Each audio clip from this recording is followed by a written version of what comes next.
Our third series brings the voices of people living with chronic health conditions in Scotland to the fore.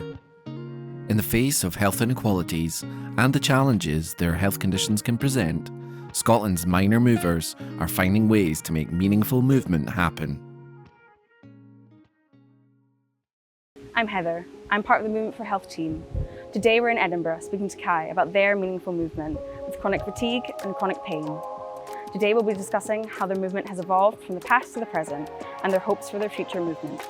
We'll also be speaking to Kai about how their relationships and social network support them to move. Hi, so thank you both for joining me today on our Movement in Conversations podcast. So Cory and Kai, I'm really glad to be speaking to you today. So the podcast episode is just going to be speaking about your movement and how your long-term health conditions have impacted that movement and how that's changed throughout your life. And we'll just speak a little bit about your life experience and things like that. And yeah, so I think the best place to start is just introducing yourself a little bit. So I'm Kai. I am currently unemployed because of my disabilities and struggles and stuff like that. And yeah, I live with a few people. One of them is Cory. We've known each other for about, I think, 8 years now. I have a degree in neuroscience, currently not applying it, unfortunately. The way that started for me was like I got diagnosed with ADHD, and then I started kind of like working on that and kind of discovering that stuff. And then by figuring out ADHD, I figured out, disabilities and how stuff works. And then after graduating university, I kind of started experiencing more severe like symptoms, which I thought, was just like ADHD, burnout and stuff like that. And then eventually, through the past couple of years, we've kind of, me and my doctor have like discovered that I most likely struggle with ME, like chronic fatigue, and yeah, chronic pain. I also just like socially, kind of deal with autism and hypermobility. So there's like I would put it this way, there's like a lot of emotional stuff, there's a lot of physical stuff. I don't have labels for all of it, really. Of course, yeah. Following on from that movement, how has that looked like throughout your life? So I've never been the most active person, but I would say like it was, for a lot of my life, it was just kind of standard. So like back in high school, like I would have my daily walk to school, back from school. So that kept me fit. Obviously, like I could easily participate in PE. I also really love volleyball. So like at various points in my life before, I was also able to like participate in that. Basically, I think maybe when I was like around 15, I started noticing that like, coming back from school, I'm like really exhausted. And then I had a couple of illnesses, which might have been like triggers for stuff. Yeah, I think like after uni specifically, like the burnout really kicked in. There's like some trauma, and obviously like those can be triggers for chronic fatigue syndrome, chronic pain and things like that, and it just over time has significantly worsened, which meant that movement wise I could start doing less and less and less over time, which is kind of scary if you think about it. Of course, to be like 24 and like being homebound most of the time. You obviously recognizing that and seeing that within yourself, thinking, oh gosh, a few years ago I could do this and now that's changed. So definitely recognizing that within yourself is, I can imagine, quite a scary thing to go through. And so like that kind of leads me on to the next question of what is your current movement? How do you manage your movement day to day, really? Most of the time I'm homebound, so I spend most of my time here. Yeah, majority of the time, like basic daily tasks are like a struggle because, I experience a lot of like pain in my muscles, or even like just not even pain, but like discomfort as well, which I don't think people a lot of talk about, And so very little movement. Like I have used a walking aid in the past couple of months, because it has gotten to the point where I can't do normal average daily activities like non-disabled people can. You're saying that you spend most of your time at home at the moment, and obviously you live with people like Cory. So how having that social network, how does that help you day to day? How does that support you? I'm really lucky to have my support network at home with me. Living with people who are like understanding and are aware of my situation is really helpful, because they can do what I found the most helpful is they can do tasks for me so that I can gather up energy for bigger things. So for example, like most of the time Corey or Cassie or someone else will make me tea, right?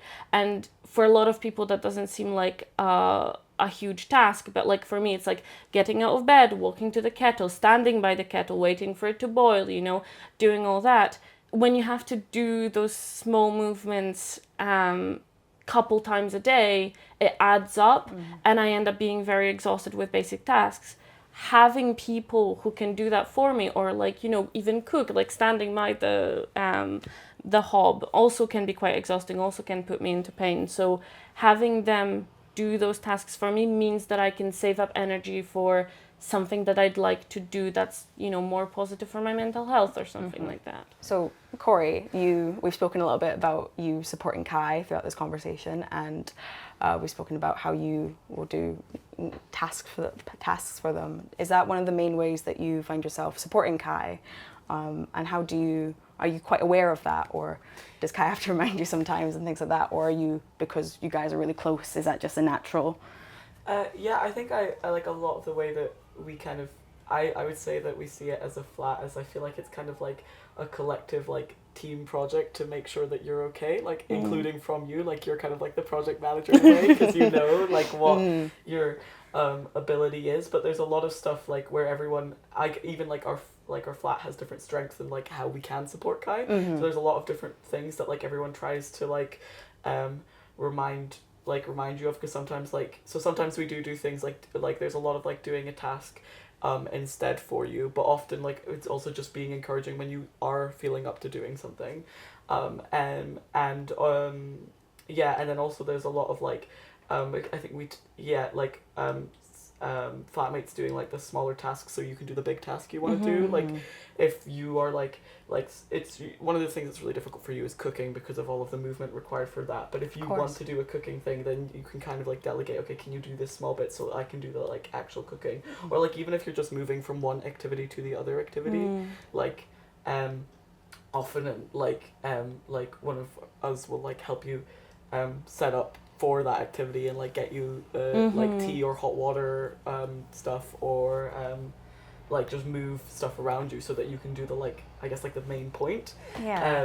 Is one of the things. But also like just trying to be you are usually actually much better I think than you think you are. You're quite aware of like when a movement is going to be too much, and but then everyone's also like checking in like, are you okay, or what's not okay. But I think there's also an element of like sometimes forgetting that, or like I think I have a good level of maybe understanding of when things are too much, but there is sometimes that element of like me forgetting that like, oh no, Kai won't be up for this, or also not being sure, because it is very different, like it depends on the day completely. Of course. So I think it's like a team effort of like reminding each other, I would feel. I don't know. Is there any movement that you quite miss, you want to partake in again, but for external reasons, maybe not just your own long-term health conditions? Is there any, would you say, barriers to accessing that movement? Volleyball is a big one that I miss, that I would like to take part in, but I can't. And I guess another one is like swimming as well, but there's also like issues around it that like people don't even think about, because it doesn't influence them. Like for me, love swimming pools. It's so cold around swimming pools, and that wouldn't be an issue if it wasn't the fact that cold temperatures, so much worse. Like makes me so much worse. Like it creates so much more unnecessary pain that I just gotta avoid it, you know? Yeah. What goes through your mind when you're thinking, oh, I'm going out with Kai? Are you thinking about specific support, or are you just... Yeah. So it's stuff like the few times that we've gone out, it's kind of like, what is the noise, what is the ability to sit down, what is the ability to leave, the big one, like you know, what are the people like and stuff like that, and then like all of that goes into it. But then there's a lot of other things, like the smaller things to think about, if it's like just going out is like what, like how much are you going to be able to rest? What do we need to bring for you to rest? How much pain? How quickly is the pain going to build up? Like we even like, but like that's the thing is like we're all kind of like it's still in a way newer to you, so we're all kind of figuring out stuff together. Like you're talking about when you would go with the picnic blanket out to the harbour bit. I think there was the first time we went, you didn't realize that like, oh, I could just bring my hot water bottles and that would make it so much easier. I don't have a consistent movement. For me, I just try and remember like whatever feels good on the day, I'm going to do, because like, yeah, as I said, like ADHD makes it really difficult to stay consistent. So I could set out to do stretches, and I could say to my flatmates like, hey, remind me every day to do those stretches, but I'm gonna get really bored of them. I am going to overdo it because I'm bored, or I'm going to like forget about them. They're going to forget about them, and I won't stay consistent. And like I think one of the things that I found really important while having other people is just communicating and being like, hey, I want to do this thing, but also maybe try and not like push me too hard, and they've been really cool about it. So it sounds like they do have that ear in almost about when to push you and to support you and to. I think it's quite a hard, like it's a balance that always has like developed over time, and on like when.